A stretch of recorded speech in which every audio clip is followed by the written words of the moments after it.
Maghreb Orient Express, soyez les bienvenus. Avec nous sur le plateau de MOE sur TV5 Monde, Nassera Tamer, bienvenue à vous. Vous êtes écrivaine, votre tout premier roman a pour titre Allô la place, c'est aux éditions Verdier dans la collection Chaoïde. À vos côtés, Célia Makam, bienvenue à vous également. Vous êtes autrice, compositrice, interprète. Vous serez au Cabaret Sauvage à Paris le 24 janvier prochain en première partie du concert de Shamsi Freak Lane. Coco Mac de retour dans MOE, bienvenue. Vous êtes humoriste, comédienne. Votre nouveau spectacle s'appelle Big Time.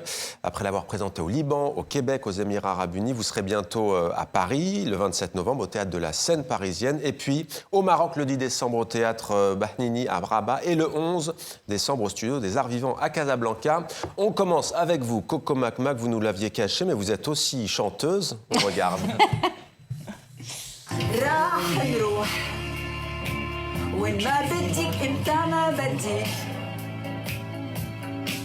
وراح نحب بعض أكتر حتى لما الحب يموت كل الحياة رح تشبه الصبحية بألوان الإيتي أمبيان. Excellent. Ma passion. On sent que vous êtes fait plaisir. Ouais, franchement. carrément. Ouais. Comment est venue cette idée? Ça, c'est vraiment le côté Coco Mac. On se réveille un matin, on se dit tiens. En fait, depuis que je suis petite, je fais ça. C'est-à-dire que quand j'étais petite, je traduisais énormément les chansons libanaises en français pour comprendre le sens de la chanson. D'accord. Et puis, avec le temps, maintenant, je switch entre les deux langues. Et parfois, quand j'écoute une chanson le matin, je me dis ça donnerait quoi en libanais? Et j'essaie de la traduire. Parfois, ça me fait marrer. Parfois, ça ressemble vraiment à rien du tout. Parfois, ça marche pas. Voilà. Là, franchement, ça le fait. Et ça fait du bien. Ça réchauffe le cœur et le corps parce que c'est pas vraiment l'été indien, on va dire, de ce côté-ci de la Méditerranée. Coco Mac, vous décortiquez dans votre nouveau spectacle les contradictions culturelles des deux côtés de cette Méditerranée. C'est toujours avec votre humour tranchant et votre franc-parler. Quel thème abordez-vous dans ce nouveau spectacle qui s'appelle donc Big Time? Qui s'appelle Big Time. Alors, le dénominateur commun de tous mes spectacles, c'est bien évidemment ma mère, parce que j'ai pas encore fini ma thérapie avec elle, donc je tourne en dérision un peu tous les bons côtés et les mauvais côtés de la fameuse mère Mac que tout le monde connaît. C'est ça. Mais aussi, dans ce spectacle, je parle énormément des différences culturelles entre la France et le Liban. Je parle aussi du mariage franco-libanais. Je parle aussi d'autres sujets qui concernent peut-être un petit peu plus la mère Mac et les femmes en général, mais qui sont le célibat, le mariage, la ménopause. Voilà, donc plein de sujets qui peuvent... Ouais, c'est ça. À travers l'humour, vous explorez quand même un peu les mots MAUX de la société et vous vous inspirez beaucoup de votre entourage, de ce que vous voyez. Ouais. En fait, j'écoute beaucoup les gens. C'est peut-être un défaut professionnel vu que j'ai un background d'RH. Donc, ressources humaines. Voilà, exactement. Et donc, du coup, j'écoute les gens et puis j'essaye de voir quels sont les sujets qui reviennent systématiquement. Et en fonction de ça, je prends le sujet et j'essaie de le décortiquer et de le tourner en dérision, mais tout en faisant passer aussi un message. Ouais. Et que vous dit le public? Parfois, vous en discutez autour de vous. Ça fait du bien? Ouais. C'est une forme de thérapie? Pour moi, complètement. D'ailleurs, je le dis dans le spectacle. C'est-à-dire que pendant longtemps, j'ai été suivie par un psy, non pas parce que je suis folle, mais parce que ma mère est folle. Mais qu'entre aller voir un psy et monter sur scène, en fait, c'est exactement la même chose, puisque dans les deux cas, je parle de mes angoisses pour me faire juger. Ouais, mais là, je parlais du public aussi, pour nous autres, qui vous... Mais en fait, c'est thérapeutique pour moi et pour eux. C'est-à-dire que j'arrive à parler à leur place. C'est-à-dire que ce que je ressens, au final, c'est ce que tout le monde ressent. Et en fait, de voir qu'il y a comme ça une tête de gondole qui ose en parler avec humour, parce que ça passe toujours mieux, ça fait du bien à tout le monde. Est-ce que vous avez un nouveau personnage? Pas encore, mais je pense que je vais commencer à travailler dessus. Ouais. Vous en avez déjà pas mal, notamment Coco Mac. Alors, le public marocain, on imagine que vous avez hâte de le retrouver? Ouais, carrément. Bientôt? Ouais, je l'ai découvert lors du Comédia Blanca au mois de mai. Et là, c'est la première fois que je vais jouer mon spectacle devant le public marocain. Alors, vous aviez fait cette imitation, notamment des femmes marocaines ou autres. C'était plutôt bien passé d'ailleurs. Vous le faites toujours avec tact, on va dire. Là, vous allez jouer ce nouveau spectacle au Maroc? Oui, je vais jouer ce nouveau spectacle. Je vais certainement aussi l'adapter un petit peu à la sauce marocaine pour que le public puisse y voir une certaine ressemblance également. Et interagir avec vous. Et je le précise, avis aux monégasques qui nous regardent, la mère Mac, l'un de vos personnages donc fétiches, sera bientôt de passage dans la Principauté le 4 décembre pour le gala de Noël Des amis du Liban, ça c'est vrai. Hein. C'est vrai, oui, il existe sûr. bien. Eh bien, on salue les amis du Liban à Monaco. La mère Makmak, elle y va comment, en princesse? Elle y va bien évidemment en princesse et puis ils ont intérêt à déballer le tapis rouge aussi. Le hein, bien tapis sûr. rouge pour Coco Makmak. Donc, Big Time, nouveau spectacle à Paris bientôt, le 27 novembre. Et puis, au Maroc, Célia Makam, votre voix singulière et votre âme voyageuse nous fait voyager. Nous aussi, vous faites dialoguer les cultures et les émotions, notamment entre la France et l'Algérie, pays qui vous est cher. Votre titre, Rouhi Ya Zayer, est illustré par un clip personnel. On va en parler, mais d'abord, musique. تحت العين اللي بكات من داك نتوحش صوتك نتفكر القعدات ما يبغيك حتى حد غير اللي يهواك روحي يا تزاير روحي بسلامة حبي نسافر وتجيك زيارة روحي يا تزاير روحي بسلامة حبي نسافر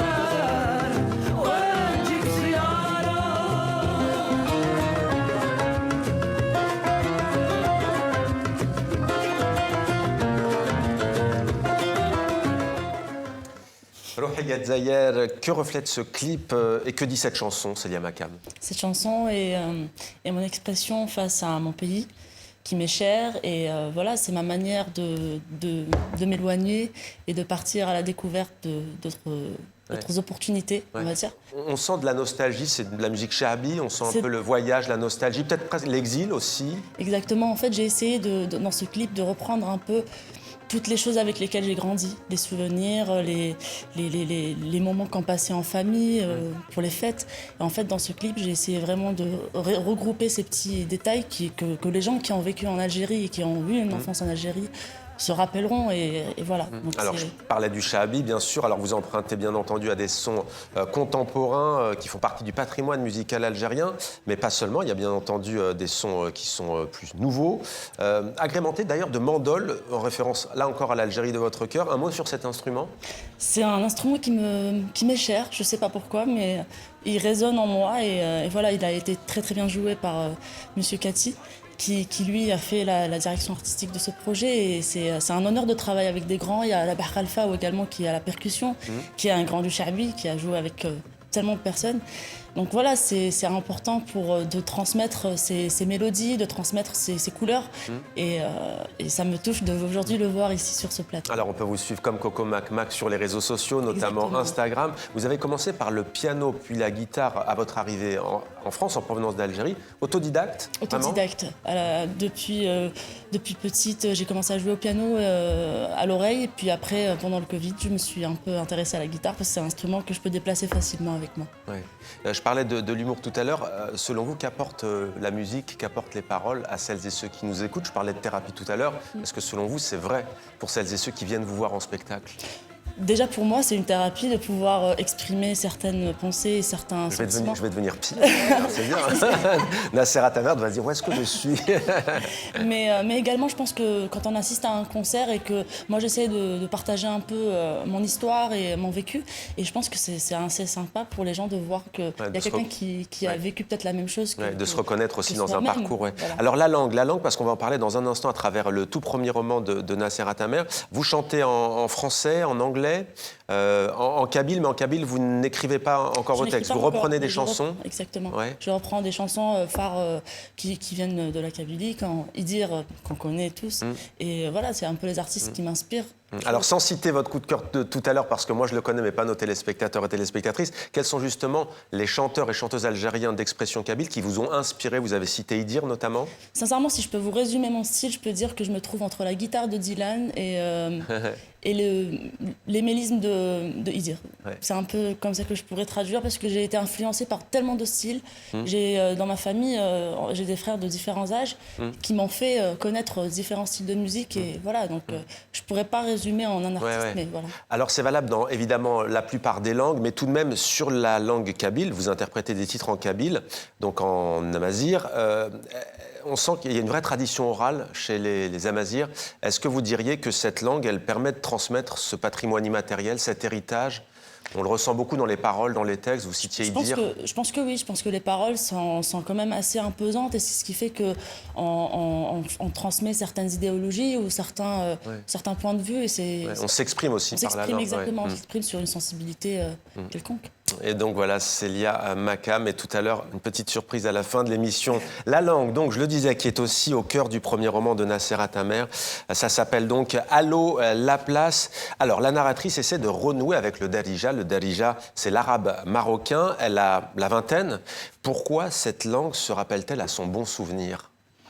Alors, disons que la narratrice, quand elle commence à écrire cette histoire, ce récit, elle a plutôt la quarantaine. D'accord. Mais elle se souvient justement des 20 premières années de sa vie où, vivant avec sa famille, elle avait cette langue, le darija, tous les jours dans ses oreilles. C'est la langue dans laquelle la narratrice a grandi. Ouais. D'ailleurs, 40 ans, 20 ans, et il y a cette C'est phrase, ça. une langue qu'elle a mis 20 ans à oublier et 20 ans à s'en souvenir. Voilà, c'est donc ce récit du rejet de cette langue pour plein de raisons, notamment le stigmate qui est un peu posé sur cette langue en France, et puis la trajectoire de vouloir se rapprocher de cette langue et retrouver un peu ces sensations des mots de l'enfance, mais aussi en fait le lien familial. Ouais, le racine, ouais. Vous dites stigmate, c'est-à-dire mauvaise image. Pourquoi ? Parce que c'est vrai que de nombreux parents, d'ailleurs, et pas forcément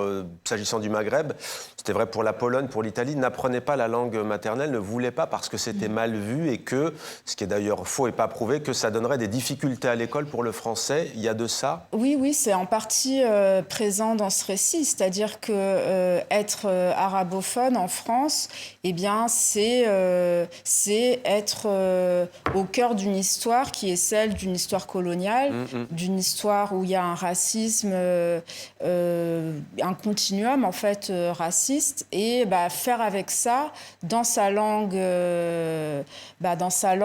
ça veut dire aussi créer des espaces en fait pour la faire exister. Et donc ce récit, c'est un peu une tentative pour la narratrice de créer cet espace-là. Alors, elle va de taxiphone en taxiphone, des taxiphones à Paris. Elle prend des cours par écran interposé avec Mère, qui vit au Maroc. Comment ça se passe ? C'est assez drôle parce que c'est un moment où il y a une espèce de confrontation de cultures différentes. C'est très différent d'être une Marocaine de la diaspora, de naître en France, de grandir en France et être une femme de Casablanca. Et en même temps, il y a tellement de choses qui les relient. Tellement de choses qui passent justement par la langue et donc il y a une vraie connexion en fait qui s'opère entre ces deux femmes et ça permet au récit d'avancer. Ouais. Et pour revenir, j'ai juste peut-être, Coco Macmac, une réaction, ce qui est vrai entre France, naître en France ou au Maroc quand on est franco-marocain, et c'est valable pour le Liban. C'est Vous totalement qui êtes valable natif pour du le Liban. Ouais. C'est exactement la même chose et je me reconnais aussi énormément dans ce qu'elle dit par rapport à la langue, mais pas que par rapport à la culture en général. C'est-à-dire que moi, j'ai peut-être passé 20 années à rejeter la culture de mes parents parce que justement, j'étais en France et 20 années à la redécouvrir parce que justement, notre ADN finalement finit par nous rappeler et notre culture, c'est comme un boomerang, on a beau le balancer, il nous revient toujours, il revient toujours à Célia Makam, une réaction. Alors, Kateb Yassine, je sais que je l'ai déjà dit dans cette émission, mais disait la langue française est un butin de guerre. Vous, sur le français, la langue de l'ancienne puissance coloniale, vous n'avez pas de tabou, vous êtes totalement libre avec ça, de chanter à la fois anglais, français, algérien, arabe. Comment vous Je pense que vivez le cette... plus important quand on fait ce métier, parce qu'aujourd'hui je le considère comme un métier pour moi, c'est juste de pouvoir transmettre ce qu'on a envie de transmettre, de passer un moment avec les gens qui sont là pour nous regarder. Et je pense que c'est le plus important dans tout ce message. Et le partage donc des langues pour transmettre notamment des émotions. Nasserat Amer, on perçoit dans ce premier roman la volonté de recoller des univers de votre vie, de vous reconnecter à vos racines. Alors, il y a de la fiction, bien entendu, mais vous puisez bien entendu dans votre parcours. Il y a d'ailleurs aussi, c'est le journal français L'Humanité qui écrit et qui cite, on voit souvent sur les taxiphones parisiens, écrit « réparation, déblocage ». Ça fait écho avec l'histoire qui est la vôtre. Vous êtes natif du Havre, en France, en Normandie. Ça vous a fait du bien d'écrire ce premier roman pour ça? Ça a permis en tout cas de mieux comprendre en fait et ma trajectoire personnelle, mais aussi des réalités un peu qui traversent notre société et notamment la manière dont les personnes étrangères sont considérées en France. Et du coup, cette image de la réparation, du déblocage, c'est un peu aussi un fil conducteur. Comment faire en sorte qu'on puisse se relier aux autres et donc, je l'applique à ma propre histoire intime, mais je l'applique un peu comme un souhait plus global. Plus général et plus universel. Comment va le darija marocain, le darija donc de Nasserat Tamer aujourd'hui? Vous le parlez couramment, pas encore? Ça dépend des moments, ça dépend des personnes avec qui je suis, mais parfois ça se réveille. Voilà. Donc, Kulchimzian. Kulchimzian. Voilà, Kulchimzian. Je vous vois, voilà, c'est pas une expression libanaise, mais typiquement marocaine pour dire voilà, tout va bien. Kulchimzian. Allez, cinéma à présent avec après le Caire confidentiel ou encore La conspiration du Caire. Tariq Salah signe cette fois-ci Les Aigles de la République. Il met en scène un acteur vieillissant qui est sommé d'incarner le dirigeant égyptien Abdel Fattah al-Sisi. Dans un film de propagande, Golnouch Barzegar et Guillaume Gouet ont rencontré le réalisateur. Reportage. Madame Suzanne, c'est Georges Fahmy. C'est l'histoire d'un acteur au sommet de sa gloire, le pharaon du grand écran. Georges est une superstar. C'est l'un des acteurs les plus célèbres d'Égypte, un peu comme Alain Delon à son apogée. Une célébrité qui lui a permis jusqu'ici d'éviter certaines allégeances au pouvoir. قررنا نعمل جبهة لتصدي لشوية المرتزقة اللي بيحاولوا يشوهوا سمعة الجيش والرئيس. ايه رأيك نضم لينا؟ ايه؟ في حد يقول حاجة على الكبير؟ طب ليه بقى؟ الاقتصاد زي الفل والكهرباء ما بتقطعش والحاجات رخيصة وكله تمام والعيشة زي الفل يعني. Mais voilà qu'on lui fait une nouvelle proposition, un biopic, et pas n'importe lequel. عندنا عرض من البحر عايزينك تعمل دور النمبر 1. انا ما بشتغلش مع الاجازه دي ناس ما حدش ينفع يقول لها لا.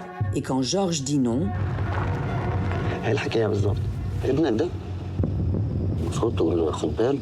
Alors il finit par dire oui, et il collabore. خدت القرار السليم دول هتتوني بابني يا فوزي. على فكره احنا كلنا فخورين انك قدرت تجسد روح الشخص اللي كلنا بنقدره. Ce qu'Al-Sisi a décidé de faire lorsqu'il a perpétré le coup d'État, c'est de prendre le contrôle de l'industrie du cinéma et de la télévision, des chaînes de télévision privées. Il ne possède donc pas seulement un studio, il possède tout. La première série télévisée qu'ils ont produite s'appelle Ikhtiar, c'est-à-dire le choix. Et ça raconte l'ascension d'Al-Sisi au pouvoir avant qu'il ne devienne président. Les Aigles de la République racontent cette histoire où Georges se retrouve piégé dans un scénario à la gloire du président Al-Sisi et de l'armée, où l'acteur n'est qu'un pantin paradé au gré de la propagande des militaires.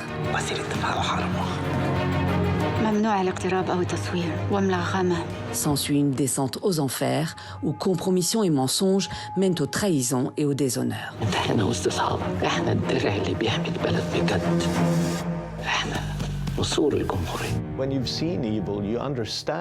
Quand on voit le mal, on comprend à quel point il est banal, pathétique. Parce que bien sûr, ces hommes forts essaient de se présenter comme étant très puissants. Mais quand je les vois, je vois la peur. Je vois à quel point ils ont peur. Je sais combien leur pouvoir est fragile.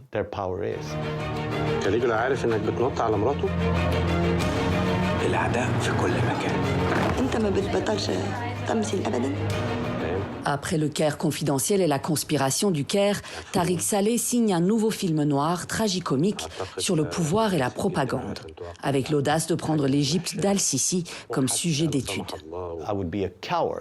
Je serais lâche si je n'osais pas le faire.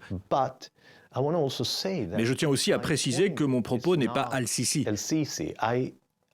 Je ne m'intéresse pas tellement à lui en tant qu'homme. Je pense qu'il est surcoté. Il peut être remplacé. Ça pourrait être quelqu'un d'autre. Vous savez, c'est le système.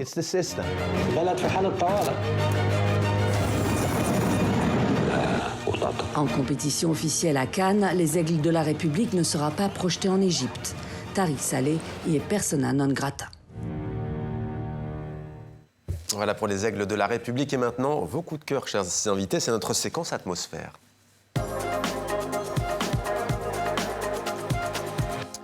Célia Makam, dans la continuité de ce qu'on disait il y a quelques instants, vous avez choisi Nachrifa, la grande voix du chant kabyle. Que représente pour vous cet artiste ? Cet artiste représente pour moi une femme, déjà, c'est ce que j'ai en commun avec elle, mais aussi une voix qui a porté pendant des années son vécu, son ressenti. Et dans une époque où c'était quand même difficile de le faire autant que femme. Ouais. Et puis voilà, c'est une grande pionnière en Algérie. Et elle a tout mon respect. Et vous voulez lui rendre cet hommage. Ouais. Nachrifa, donc, dont on entend quelques notes. Coco Mac Mac, le spectacle Comédia Blanca, 22 décembre, à l'Olympia, à Paris. Qu'est-ce qui vous plaît dans ce festival ? Ah bah, fallait que ça tourne autour de l'humour avec moi, de toute façon. C'est un festival auquel j'ai participé au Maroc au mois de mai de cette année et qui revient en France le 22 décembre, donc du coup à l'Olympia, qui va réunir beaucoup d'humoristes que j'ai découverts d'ailleurs lors de ma prestation au Maroc, qui sont vraiment super. Et il y a des artistes très connus, Gad Elmaleh, Sarah Lélé, Myriam Benoît, Mimo Lazrak, Ethan Nalouz et bien d'autres encore. Voilà. Ouais. Mimo Lazrak, vous tiquez, il vous plaît ? Ah, j'adore Mimo, il est très sympathique. Ouais, j'aime beaucoup. Il vous fait rire ? Oui, il me fait rire. Voilà, et on imagine que vous le faites rire aussi. Le coup de cœur maintenant de Nasserat Amer, belle découverte, si vous ne connaissez pas encore, vous allez le voir. Le compte Instagram Razbaï de l'universitaire Marc Jarja, qui est maître de conférences en sciences de l'information et de la communication à l'Université de Nantes en France. Et ses recherches portent sur quoi ? Eh bien, sur la culture numérique, les mondes de l'écriture et les études queer et féministes. Regardez cet extrait. Tu es arrogant, tu es suffisant et hautain. Oui, et... Moi, j'ai pas le luxe de votre humilité, là, hein, vous qui parlez bas, parce que vous n'êtes écrasé par rien. Moi, j'ai appris à parler fort parce qu'on m'a parlé dessus. J'ai appris à dresser les mots comme on dresse une garde. Ma langue, c'est mon épée, mon talisman contre les insultes, contre les menaces, contre le mépris qu'on me sert chaque jour avec le sourire poli du conseil. Sois plus doux, sois plus humble, plus respectable. Imbécile, hamar.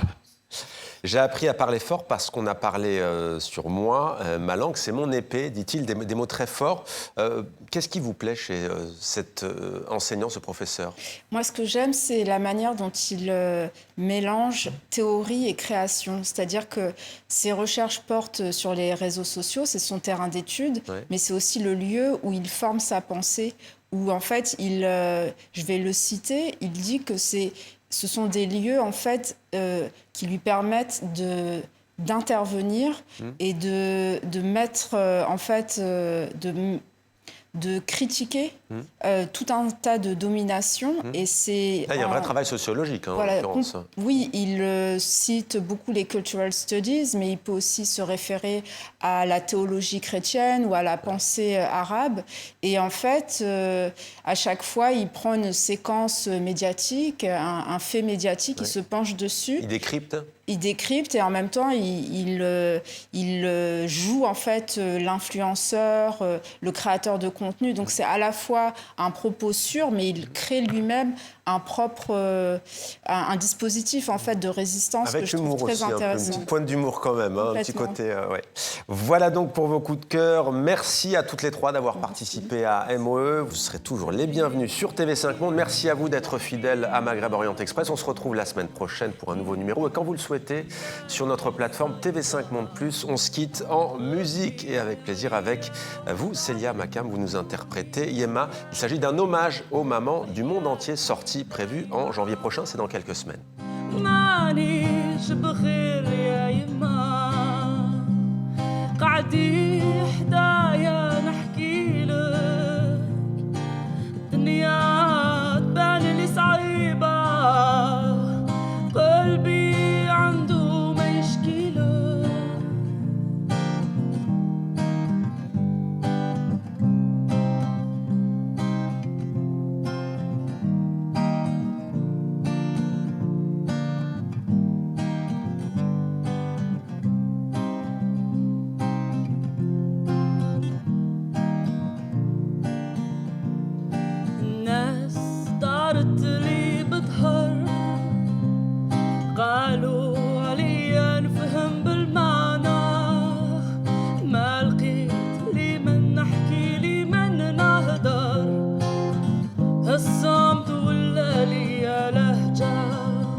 راني بخير يا يما